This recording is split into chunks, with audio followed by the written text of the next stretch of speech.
Itu tugasnya Mas Pujo megang kabel. Oke. Oke. Jadi itu beberapa perkenalan pribadi saya. Kita akan lanjut ke materinya aja. Ya. Nah, satu hal yang sering kali kita temui problemnya di wireless itu sebetulnya adalah bahwa soal kecepatan gitu ya. Seringkali di laptop kita lihat, oh kita bisa connect 54 Mbps. Ya, tapi pada saat kita betul-betul butuh traffic segitu, dapat nggak 54? Enggak ya. Mulai dari yang paling simpel aja yang udah mungkin 10-15 tahun yang lalu, 11 Mbps. Bisa nggak 11 beneran? Nggak bisa ya, satu itu. Kedua, untuk network wireless yang point to multipoint, problem utamanya adalah misalnya kita punya bandwidth 50 Mbps misalnya. Seringkali user itu udah komplain duluan, kok saya lambat speednya. Padahal kalau kita lihat di pool totalnya, itu bandwidthnya masih ada sisa. Ya. Untuk traffic instalasi seperti ini misalnya, menghabiskan 50 Mbps itu susah loh. Ya. Karena apa? Karena berarti kita butuh sekian puluh CPE connect bareng, speednya juga download semua. Padahal begitu nanti user yang connect-nya udah banyak di wireless, speednya akan turun. Nah, saya akan coba sama Mas Pujo, kita udah riset ini 2 bulanan kira-kira. Sebetulnya perilaku wireless untuk point to multipoint itu kayak gimana sih gitu ya. Kalau point to point risetnya gampang, perangkatnya cuma 2, point to point. Kelihatan, oh kalau kayak gini. Tapi point to multipoint memang kita punya kendala tersendiri untuk coba risetnya. Ya. Kemudian salah satu kendala juga untuk point to multipoint adalah tambah banyak usernya, speednya tambah turun. Ya. Bukan hanya speed per user, speed akumulatifnya juga seringkali tambah rendah per access point. Nah, ini yang tadi saya bilang bahwa seringkali speed yang kita lihat di data rate ya, istilahnya itu data rate dapat 54 Mbps gitu ya. Tapi kita tidak pernah bisa dapat real seperti itu speednya. Nah, ini kalau kita lihat sebetulnya dari beberapa protokol wireless ya, mulai dari B, kemudian A, G, N, sampai yang AC itu speed maksimumnya segitu. Ya, jadi mulai dari yang B itu 11 Mbps. Sekarang mungkin yang umum banyak G ya, yang normal gitu ya. Kemudian banyak perangkat sekarang sudah N. N itu bisa 600 Mbps. Tapi saya yakin kita nggak pernah bisa bikin wireless yang benar-benar 600 Mbps gitu. Ya. Contohnya gini, misalnya kayak di ruangan ini kita punya bandwidth misalnya 100 Mbps gitu.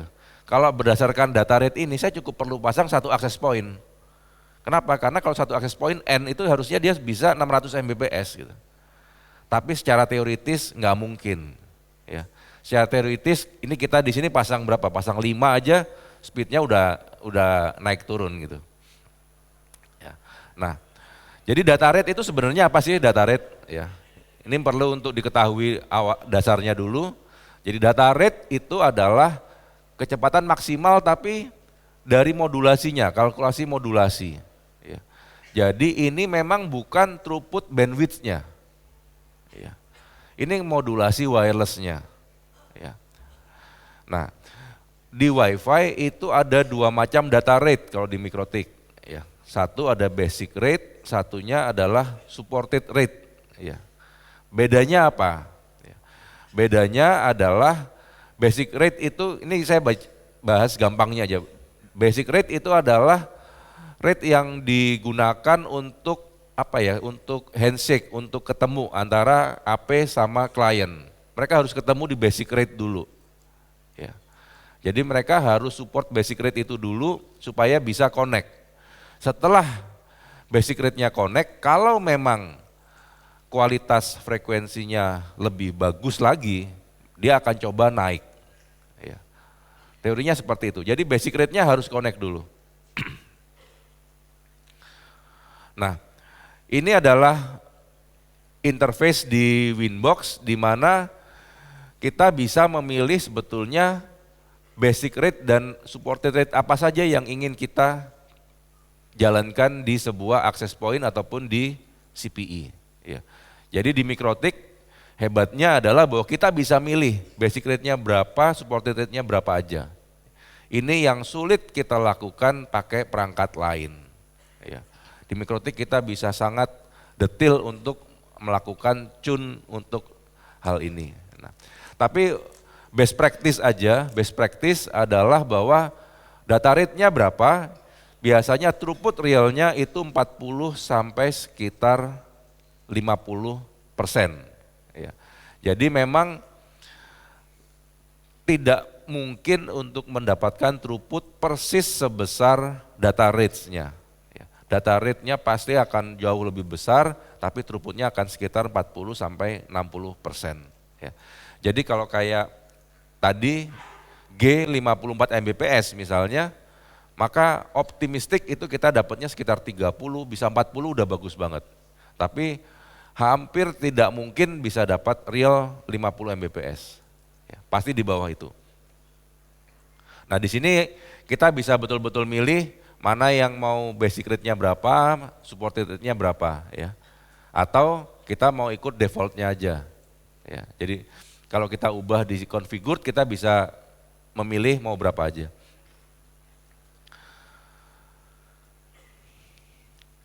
Nah, kemudian untuk masalah wireless, salah satu hal yang harus kita ketahui juga adalah makin besar data rates, ya. Jadi kalau tadi data rates-nya kan ada dari 6 Mbps sampai 54 Mbps misalnya ya. Makin besar data rates-nya itu TX power-nya turun. Ya. Jadi kalau kita lihat di sini, ini card-nya yang kita lihat adalah R2S HPN ya. Biasanya di card itu kan bilang, oh ini card-nya 32 dB gitu ya.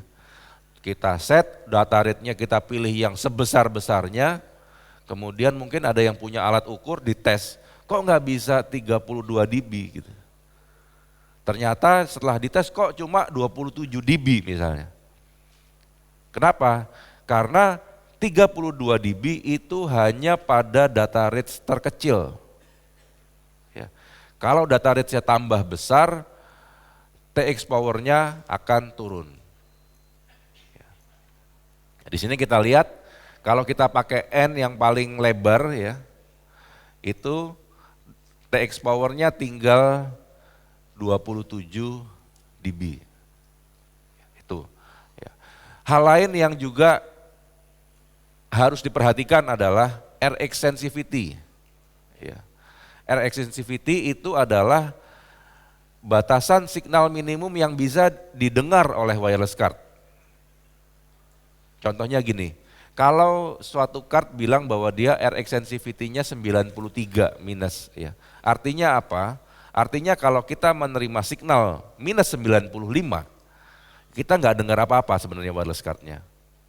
Tapi kalau kita terima minus 90 misalnya, ya, berarti kita akan dengarnya 3 dB. Ya.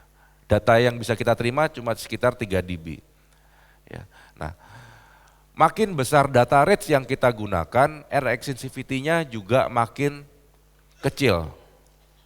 Nah ini yang kadang-kadang kita nggak sadar, buka selebar-lebarnya ternyata kalau kita misalnya pakai yang G aja deh, yang G 54 megabit ya, itu air extensivity-nya minus 77. Ya. Artinya apa? Artinya kalau kita terima signalnya minus 80, sebenarnya wireless card kita nggak dengar apa-apa. Ya. Padahal kita tahu persis bahwa yang namanya kualitas signal wireless itu adalah apa? SNR, selisih dari TX sama noise ya. Atau juga air extensivity. Ya. Jadi kalau kita misalnya pakai G di 54 megabit data rate-nya, air extensivity-nya minus 77, kita harus kejar paling enggak TX yang kita terima itu minus 50. Paling enggak kan 20 kira-kira, minim banget 20. untuk dapat link wireless yang bagus. Ya. Kalau kita sekedar dapat minus 70, minus 72 gitu, saya berani taruhan link wirelessnya tidak akan bagus. Ya. Ini yang harus disadari. Jadi tidak berarti makin besar data rate, kualitas wireless kita makin bagus. Ya. Itu adalah paradigma yang salah, tergantung kondisi. Ya. Kalau signal kita nggak bagus, mau dikejar makin besar data rate-nya, yang terjadi adalah kualitas linknya akan makin jelek. Ya. Jadi misalnya kalau kita terima minus 70 gitu ya, saya nggak akan paksa perangkat saya jalan di data rate 54. Saya akan pilih data rate yang lebih kecil, supaya selisih antara RX sensitivity dan signal strength-nya atau TX power-nya bisa lebih lebar. Ya. Lebarnya ini sebetulnya yang menentukan kualitas link wireless-nya. Ya. Oke. Kemudian ini adalah dua parameter sebetulnya yang menentukan kualitas link wireless. Ya. Ada SNR, ada CCQ. Ya. SNR itu adalah selisih dari signal yang kita terima dan noise floor. Ya. Noise floor ini yang beda-beda di tiap area, bisa dipengaruhi banyak hal, bisa dipengaruhi oleh interferensi, kemudian perangkat wireless yang lain, kemudian side loopback dari perangkat lain gitu ya. Makin banyak perangkat wireless lain di sekitar kita, noise-nya akan makin tinggi biasanya. Ya. Nah, SNR ini yang saya bilang tadi adalah selisih dari signal yang kita terima dan noise. Jadi misalnya noise-nya di minus 90, kita terima signalnya minus 70, berarti tadi throughput kita sebetulnya tergantung pada 20 dB. Ya. Nah, apa yang bagus untuk SNR secara teoritis, makin besar SNR, tentu kualitas link kita makin bagus. Ya. Karena itu kalau kita pasang wireless di daerah yang interferensinya kecil sekali, itu mungkin noise-nya bisa minus 99 gitu. Kita dapat signal minus 80 aja, mungkin udah lumayan sekali kualitasnya. Tapi beda kalau kita di kota yang interferensinya luar biasa, kita terima minus 80 udah pasti link wirelessnya udah babak belur. Ya. Dan satu lagi adalah CCQ, ini adalah persentase seberapa efektif throughput yang bisa kita gunakan. Ya. Jadi makin tinggi CCQ, tentu linknya makin bagus. CCQ ini ada dua macam, ada TX sama RX-nya juga. Ya. Jadi kita kirim sama kita terima, kualitasnya seperti apa. Nah, ini yang seharusnya dilihat pada saat kita masang wireless link, karena di Mikrotik dua hal ini sebetulnya bisa dilihat di statusnya dengan gampang. Ini yang kadang-kadang kita nggak pernah lihat sebagai teknisi wireless. Kadang-kadang kita cuma lihat, wah udah bagus dapat signal 70 gitu, minus 70. Tapi nggak dilihat ternyata CCQ-nya cuma 20% misalnya. Artinya apa? Artinya dari speed yang harusnya bisa kita dapat, itu speed kita cuma 20%-nya. Karena kualitas linknya jelek. Oke, berikutnya saya akan tunjukkan beberapa hasil tes ya, beberapa hasil tes untuk perangkat wireless point to multi point ya. Ini mulai dari yang paling sederhana dulu ya. Kita pakai ini tadi perangkat tesnya ya, kita pakai hub light ya. Saya nggak pakai perangkat yang besar di sini, saya pakainya hub light. Nanti ada beberapa data memang yang mentok ke kapasitas hub light-nya, bukan ke wireless link-nya. Ya. Wireless kita pakai di 802.11G, data rate-nya 6 Mbps. Ya.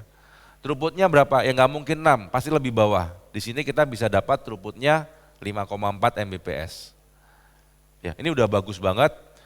Tes dilakukan di dalam ruangan sehingga interferensinya bisa kecil sekali. Ya. Nah,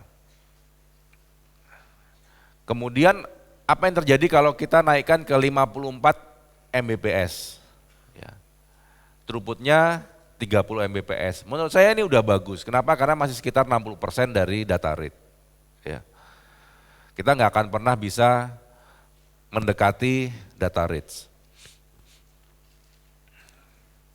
Nah, sekarang kalau perangkatnya tambah banyak, ini ada 5 klien di mana masing-masing juga pakai G semua, ya. Totalnya kita bisa dapat 30 Mbps. Tapi nggak mungkin satu klien kemudian bisa 30, 30, 30 gitu loh. Ya. Jadi kalau satu klien 30, mau 5 klien, ini pengalaman ya, pengalaman. Kalau satu klien itu 30, mau 5 klien, totalnya ya 30 juga. Ya. Jadi jangan berharap kalau 2 klien kemudian nambah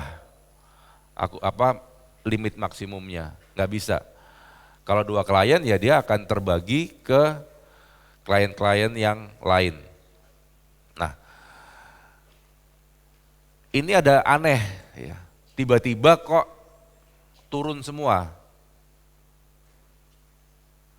Ya. Tadinya bisa 6 mega, ya, tiba-tiba turun ke 3 Mbps. Ada yang bisa nebak nggak kenapa? Perangkatnya sama, lokasinya sama, jumlah kliennya sama, nggak ada kondisi yang berubah, tiba-tiba dari 5 klien, totalnya tinggal 15 Mbps. Ada yang kepikir nggak kenapa kira-kira? Ya. Jadi tiba-tiba turun. Dari tadinya 30 Mbps, totalnya tiba-tiba turun ke 15 Mbps. Ya, nah, ini terjadi kalau salah satu klien itu ada yang data rate-nya turun. Ya.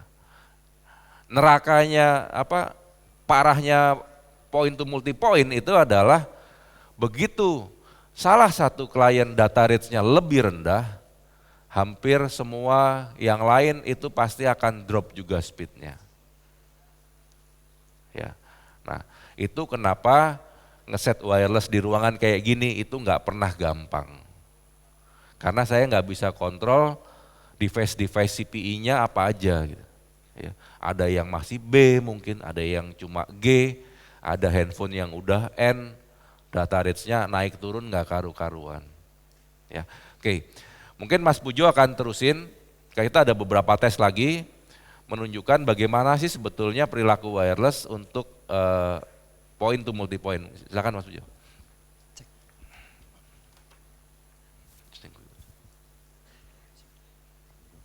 Cek. Oke, terima kasih. Rasanya kayak patung Gajah Mada dari tadi diem aja. Di sini akan saya lanjutkan ya untuk metode pengetesan yang tadi campuran antara sama-sama data rate-nya, sama-sama menggunakan band wireless G ya, tetapi 4 klien itu yang dari IP 2 sampai 5 itu sebenarnya saya set 54 dan kemudian khusus untuk klien 1 ini saya set 6 Mbps. Nah, ternyata anomalinya ini adalah pada saat yang data rate rendah ini meminta jatah bandwidth-nya ya, otomatis yang data rate tinggi dia juga akan ikut turun ya. Hal ini kenapa? Karena di dalam wireless dia itu sifatnya half duplex ya. Pada saat access point kirim data, kliennya hanya bisa terima. Nah, ketika ada satu klien yang sedang melakukan narik data, istilahnya download data, yang lain itu hanya bisa menunggu. Nah, ini yang menyebabkan kenapa yang data rate tingginya ikut turun. Yang data rate-nya tinggi ikut turun. Kenapa? Karena pada saat data rate rendah, otomatis pada saat transfer datanya itu lambat, masa tunggunya si data rate tingginya ini tetap juga ikut lambat. Ya, jadi hati-hati kalau misalnya di dalam pembuatan point to multi point, ya Anda harus awasi juga kualitas dari semua link wireless Anda. Ya, kalau Anda cuma membuat sebuah link wireless, Anda mungkin bandwidth-nya sekali, dapat data rate-nya bagus. Anda mungkin beranggapan throughput-nya selalu bagus. Tapi begitu di lapangan ada kliennya lebih dari 2, kemudian ada yang data rate-nya satunya hancur, ya pasti nanti semuanya akan jadi hancur.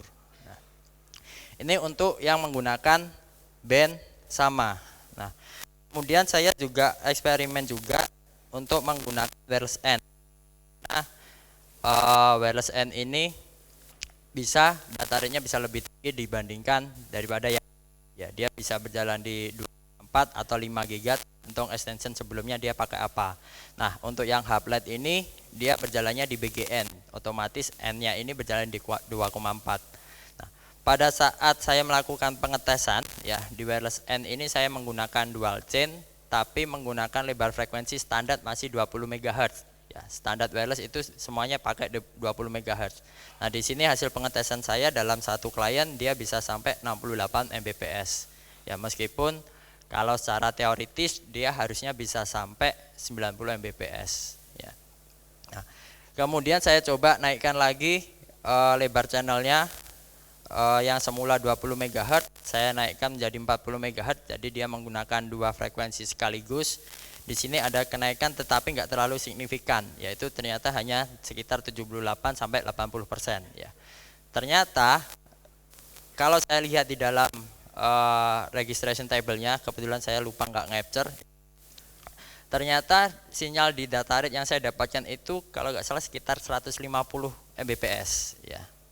Tetapi kenapa kok trafficnya ini hanya sekitar 80 Mbps? Ya, ternyata di access point-nya itu adalah CPU load-nya sudah tinggi. Ya, jadi CPU load di routernya yang jadi access point-nya itu sudah sekitar 70%. Ya.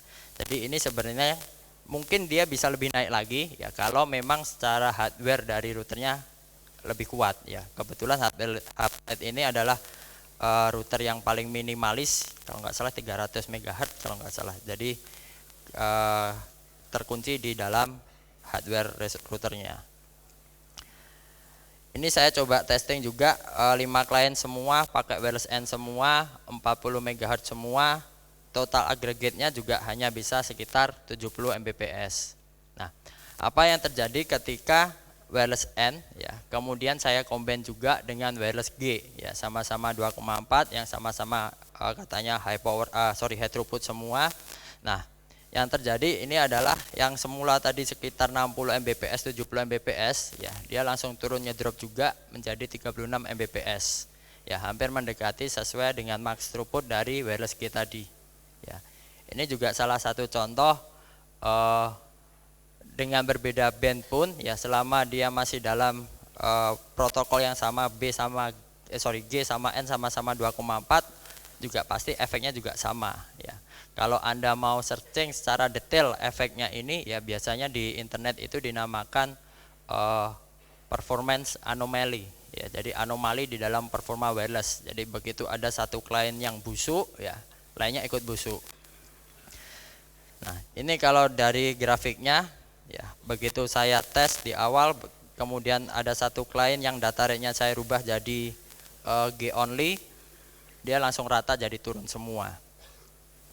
Nah, saya kepikiran gimana caranya supaya si klien busuk ini ya, si klien yang data rate yang paling rendah ini dia nggak ganggu klien yang lain ya. Karena biasanya kalau yang berlangganan traffic gede itu kan biasanya Pak Bos ya kan. Kalau yang bandwidth-nya kecil-kecil kan biasanya anak buahnya. Nah, di sini gimana caranya pada saat si klien yang busuk ini tidak ganggu Pak Bos ya. Nah, di sini saya coba, aduh Pak Bos datang. Nah, di sini saya coba untuk ngakalinya ya, gimana caranya supaya si klien tidak bisa mencapai maksimum throughput di data rate-nya dia. Ya. Karena di sini saya tahu di data rate G itu tadi saya tes awalnya adalah 30 Mbps. Oke, saya limit menggunakan simple queue ya. Di sini saya limit standar pakai simple queue biasa ya, IP-nya berapa, kemudian untuk yang data rate N saya jadikan satu dengan PCQ. Nah, ternyata ada kenaikan secara lumayan. Yang semula tadi 30, sekarang total throughputnya bisa menjadi 40 ya. Nah, ini artinya apa ya? Meskipun klien tadi itu busuk ya, kalau dia tidak melakukan aktivitas ya, dia tidak akan mengganggu link yang sudah terkoneksi. Artinya wireless N tadi tidak akan terganggu, bisa maksimum throughput semua selama si busuknya ini nggak hidup. Ya, kalau dia hidup kemudian dia juga melakukan aktivitas, istilahnya melakukan download data dan sebagainya, barulah yang data rate tinggi tadi ikut terkena imbasnya. Oke, saya masih penasaran juga, saya limit lagi bisa naik lagi. Ya, jadi yang dari 940 sekarang bisa naik jadi 60, hampir sesuai pakemnya data rate N tadi. Yang data rate N tadi kan kita bisa sampai sekitar 70-an. Tapi ini emang saya istilahnya yang data rate busuk ini saya limit paling kecil yaitu 1 Mbps ya. Jadi meskipun dia pakai data rate 54 Mbps ataupun data rate katakanlah 6 Mbps dan sebagainya, tapi saya limit di situ 1 Mbps. Nah, di sini juga menjadi apa istilahnya menjadi acuan kita bahwa kita juga harus memperhitungkan real traffic yang akan kita butuhkan ya pada saat kita mau membuat sebuah koneksi wireless ya. Jadi ibaratnya gini, kalau misalnya si klien Anda ini hanya langganan internetnya 1 Mbps gitu ya, Anda nggak usah terburu nafsu untuk mengejar throughputnya bisa sampai 30 Mbps. Kenapa? Karena yang 29 Mbps-nya ini mubadir ya kan. Mungkin malah pointingnya lebih susah karena Anda harus data rate-nya lebih tinggi, otomatis DX power-nya turun, error sensitivity-nya semakin naik dan sebagainya. Jadi di sini nanti kita juga harus menentukan dulu kira-kira wireless kita ini akan dilewati seberapa besar untuk trafficnya ya. Nah, nanti kalau misalnya Anda sudah memainkan istilahnya sudah Anda atur mainan data rate-nya, kemudian Anda limit entah itu di router yang di router wireless atau di router utama ya.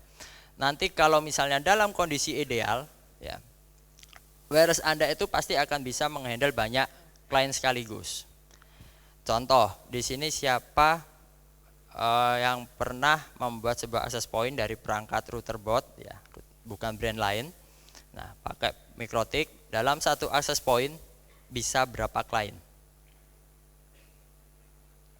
Ada yang bisa bikin dalam satu wireless 10 klien. Enggak ada. 20? Tuh ada 20 klien. Ada lagi 30? Yuk, ngebit. Yuk, terus 40?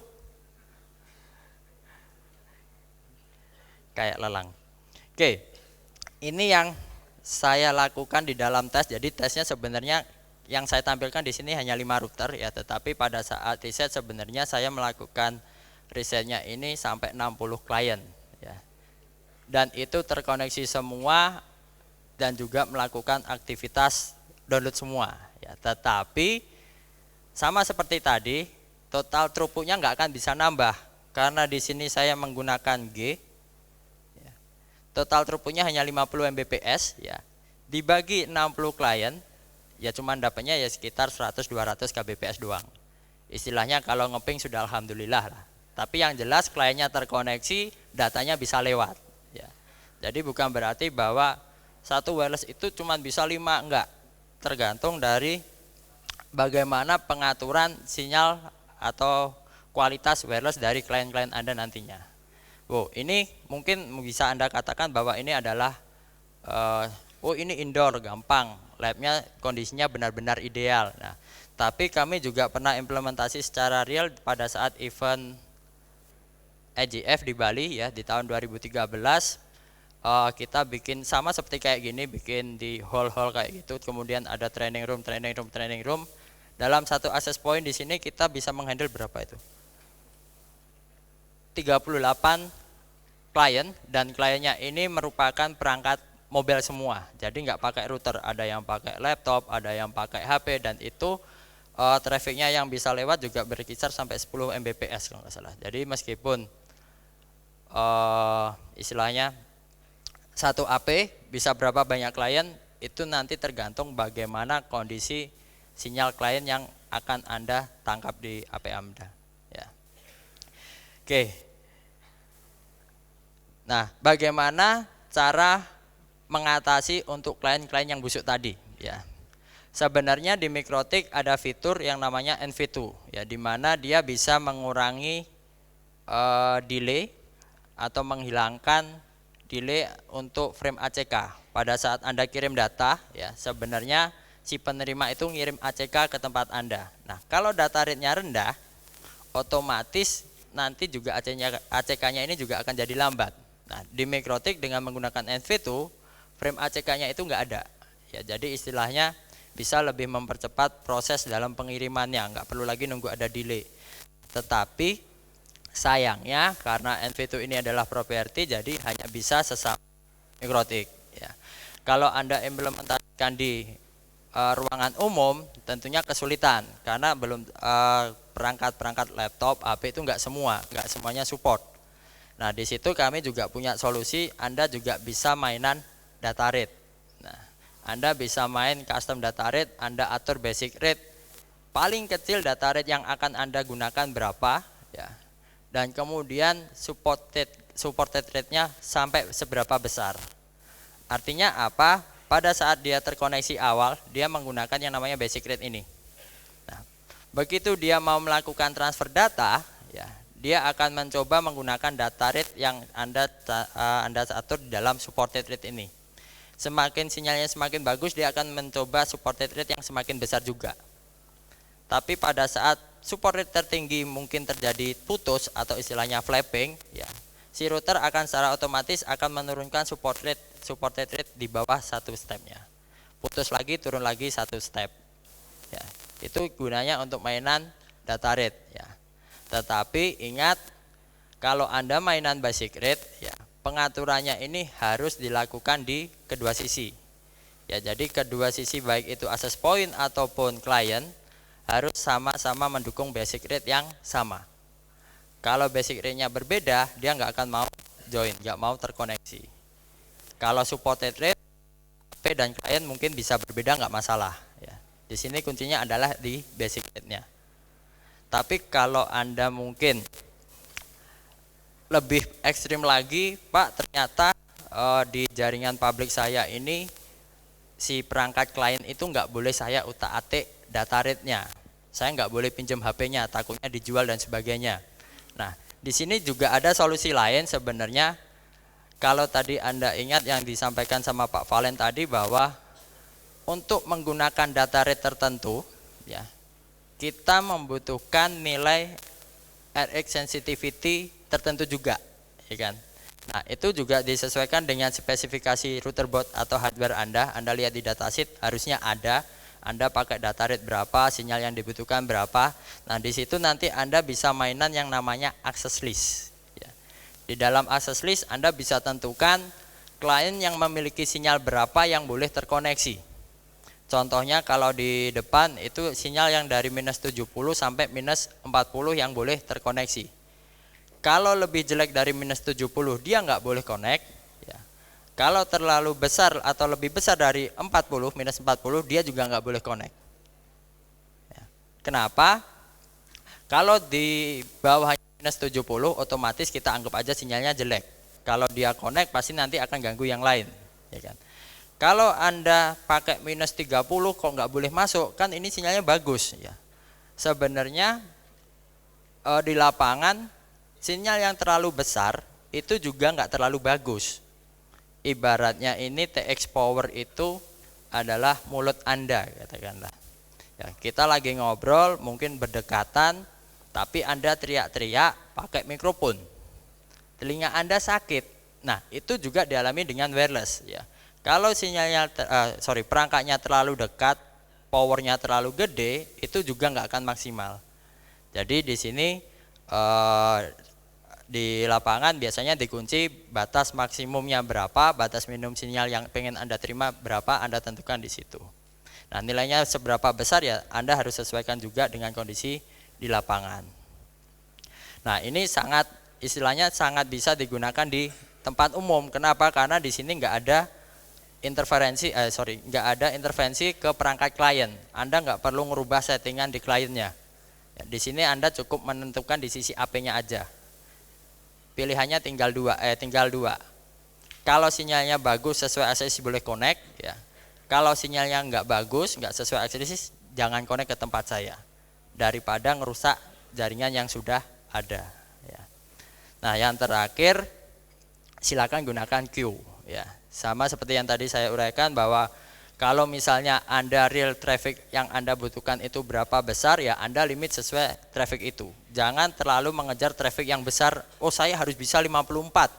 Padahal Anda butuhnya hanya cuma 1 mega gitu. Nah, caranya bagaimana queue-nya nanti Anda bisa tanya sebelah saya. Nah, ini jagonya queue itu. Habis itu tips dari kami aja. Ada pertanyaan mungkin, Pak?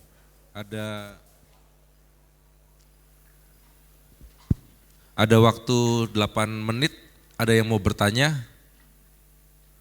Kalau ada yang mau bertanya langsung ke mic aja ya. Silakan langsung ke mic aja Mas. Ya, jadi mic-nya biar nggak diputar-putar, ntar dibawa pulang kalau diputar-putar. Cek tes 1. Ya. Terima kasih Pak, perkenalkan nama saya Yusuf dari Kota Semarang. Jadi pertanyaan saya begini, ketika pengujian tadi itu kan kita lihat ada 5 perangkat klien misalnya. Di situ kan per kliennya bisa muncul 7,1 rata sampai klien kelima. Itu apakah menggunakan PCQ atau speed test biasa gitu? Terima kasih. Terima kasih. Ada pertanyaan lain? Yang ingin tanya langsung ke mic aja, langsung ya. Baik, terima kasih atas kesempatannya. Perkenalkan, nama saya Tonrianto dari Jakarta. Tadi hal yang menarik adalah identifikasi klien yang busuk. Ini kan kita harus login ke perangkat dan melihat yang bikin masalah yang mana. Kalau kita sedang tidak login, ini kan gimana cara identifikasinya. Kemudian kalau sudah kita identifikasi, terus besok misalnya dia dapat IP address yang berbeda, ini kan treatmentnya juga akan menyulitkan secara operasional, ini akan banyak makan effort. Nah, solusi atau best practice apa yang bisa kita terapkan untuk menghadapi klien-klien model seperti ini, apalagi misalnya ketika API ini kita terapkan untuk lokasi publik di commercial area, misalnya hotel seperti ini di luar. Ini tentu akan jadi masalah ketika temu hotel misalnya yang datang komplain, padahal penyebab dia jelek karena ada klien lain. Demikian pertanyaan dari saya. Terima kasih. Oke, baik, terima kasih. Mau tanya juga Pak, silakan. Selamat siang. Tadi kan sudah dijelaskan mengenai kalau misalkan ada satu klien yang bermasalah dan semuanya akan berimbas. Nah, apakah itu juga terjadi di perangkat-perangkat seperti handphone, laptop, atau perangkat indoor, tapi bukan yang wireless yang public? Maksudnya bukan PTP atau PTMP secara ruangan terbuka atau los. Nah, misalkan itu sama, apakah ada teknik atau cara untuk mengetahui dan memperbaiki situasi seperti itu? Jadi saat ini saya ada problem di kantor, itu seperti satu wireless, itu kan posisi klien itu kadang ada yang ujung, ada yang dekat akses point. Nah, itu problemnya di situ. Terima kasih. Oke, baik, terima kasih. Mungkin kita coba jawab dulu. Saya jawab dari yang terakhir karena yang pertanyaan pertama udah agak lupa, Pak. Enggak. Oke, gini.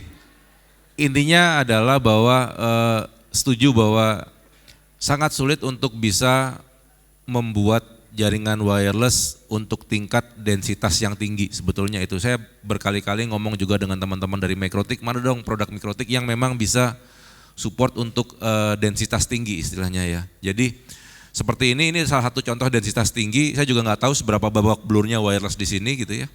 Tapi mudah-mudahan yang pakai 5 GHz masih bisa connect handphonenya gitu ya. Tapi intinya bahwa ada si malakama antara data rate sama kalau data rate-nya kita perbesar tentu bandwidth yang bisa akumulasinya bisa tinggi ya. Jadi misalnya kalau kita pakai 54 Mbps mungkin total throughput-nya bisa 30 Mbps tadi gitu ya, total throughput per access point. Sehingga logikanya oke 30 Mbps kalau kita bagi ke 30 gadget bisa 1 Mbps per gadget, teorinya seperti itu. Tapi kenyataannya kan enggak, kenyataannya bahwa ternyata yang connect cuma 20 gadget tapi kok masing-masing cuma bisa misalnya 128 kilo gitu ya. Nah itu tadi karena ada yang sebetulnya data rates-nya enggak optimal. Jadi di antara sekian banyak yang terkoneksi, data rates-nya ada yang beda atau yang signal quality-nya jelek sekali. Jadi untuk public area seperti ini yang bisa kita lakukan sebenarnya dua hal. Satu adalah mainan data rates, di mana data rates-nya kita buka tidak terlalu banyak. Jadi hanya data rates tertentu saja yang kita buka. Sehingga data rates hopping-nya bisa berkurang. Ya. Data rate hopping ini juga salah satu yang memakan resources di access point. Ya. Bayangkan kalau Anda punya supported rates 5 macam atau 5 macam yang berbeda disupport semua, dia akan naik turun seperti itu. Kliennya beda-beda, dia naik turun seperti itu. Beda kalau misalnya kita pakainya misalnya 6 sama 54 gitu misalnya. Ya. Dia cuma akan naik turun 2 kali gitu. Nah, satu itu. Kedua adalah yang paling mudah dilakukan adalah dengan access list. Ya. Jadi di access point kita buat access list di mana kita di sana batasi minimal signal yang boleh connect berapa. Ya. Ini yang memang tidak bisa saya buatkan saya buatkan standarnya. Misal yang bisa connect harus 70 atau harus 80. Ini yang sulit. Ini yang harus dicoba cari nilai optimalnya berapa gitu. Ya. Kuncinya di situ sebenarnya. Jadi misalnya, kamu boleh connect ke access point saya, kalau untuk high density seperti ini, saya akan pilih yang boleh connect misalnya minus 70. Jadi Anda yang agak pojok, yang agak jauh dari access point, nggak akan bisa connect. Kita mending pilih yang memang benar-benar signalnya bagus. Tapi kalau di kantor, di mana mungkin yang connect ke access point saya kira-kira 10-20 gadget aja, traffic nggak terlalu besar, mungkin kita bisa lebih toleransi misalnya sampai minus 80, misalnya seperti itu. Ya. Jadi memang kuncian di access list ini yang salah satu jurus pamungkas terakhir yang bisa kita lakukan sebetulnya. Ya, satu itu. Kedua, tadi mengenai pertanyaan mengenai kenapa kok dari 5 klien itu bisa sama semua gitu ya. Nah, satu bahwa itu tidak pakai PCQ. Ya, jadi tidak ada queue manual yang kita buat untuk membuat itu sama semua, kita pakai bandwidth test biasa. Tapi memang di wireless itu ada yang namanya hardware queue ya. Hardware queue yang queue type-nya kalau saya nggak salah SFQ. Ya. Jadi secara default bawaan MikroTik itu sebetulnya ada queue di wireless interface di mana menggunakan type-nya SFQ. Seperti kita tahu SFQ itu digunakan untuk membalance traffic. Ya. Jadi karena 5 klien ini melakukan aktivitas yang hampir sama dan serupa, ya, sama-sama bandwidth test dan lain-lain, maka diaturlah oleh SFQ ini sehingga 5-5-nya dapat bandwidth yang sama. Mungkin itu. Tadi kalau soal IP dynamic berubah IP, makanya konfigurasi tadi contoh bahwa ini di limit kemudian dia bisa memperbaiki kualitas, itu sebenarnya contoh aja bahwa adanya klien yang data rates-nya jelek itu sebetulnya akan berpengaruh negatif sekali kalau dia mentok trafficnya. Tapi kalau dia trafficnya tidak mentok, ya efeknya nggak terlalu parah gitu. Itu membuktikan itu aja sebetulnya. Tapi saya setuju nggak mungkin kita bisa bikin queue khusus untuk IP tertentu karena pasti akan sangat dynamic. Tapi misalnya ada perangkat yang IP-nya nggak pernah ganti, posisinya nggak pernah pindah, MAC address-nya nggak pernah pindah misalnya ya. Contohnya apa? IP cam misalnya. Anda punya IP cam di tempat tertentu, MAC address-nya kan nggak pernah pindah, lokasinya nggak pernah pindah juga. Nah, bisa aja kita buat mulai dari DHCP list statik sehingga IP-nya selalu sama, kemudian kita buat queue sehingga dia nggak mungkin melebihi sekian Mbps. Itu bisa kita buat juga selama memang kita bisa pastikan klien tersebut IP-nya sama terus gitu ya. Atau memang ada handphone, ada karyawan di kantor bawa handphonenya jadul gitu ya sehingga data rates-nya nggak bisa tinggi tapi download terus kerjaannya gitu kan dari handphonenya. Nah, MAC address-nya kan jelas. MAC address-nya jelas, kita bisa pegang MAC address-nya, kita bisa bikin DHCP list statik, IP-nya bisa kita alokasi khusus, queue-nya pun bisa kita pasang sebetulnya. Mungkin seperti itu. Mas Pujo mungkin kayaknya udah menjawab ya. Oke, karena waktu sudah habis.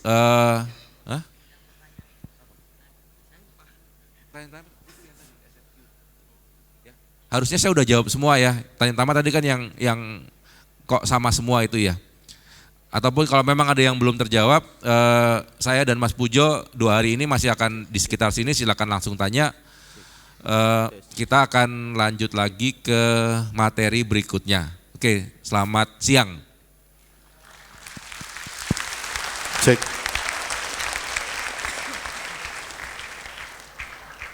Oke, masih semangat ya untuk ikutin presentasi selanjutnya. Baik, langsung saja untuk presentasi selanjutnya kita undang Mas Rafiq Fauzi yang akan mempresentasikan Mikrotik Hotspot 2.0. Beri tepuk tangan untuk Mas Rafiq Fauzi.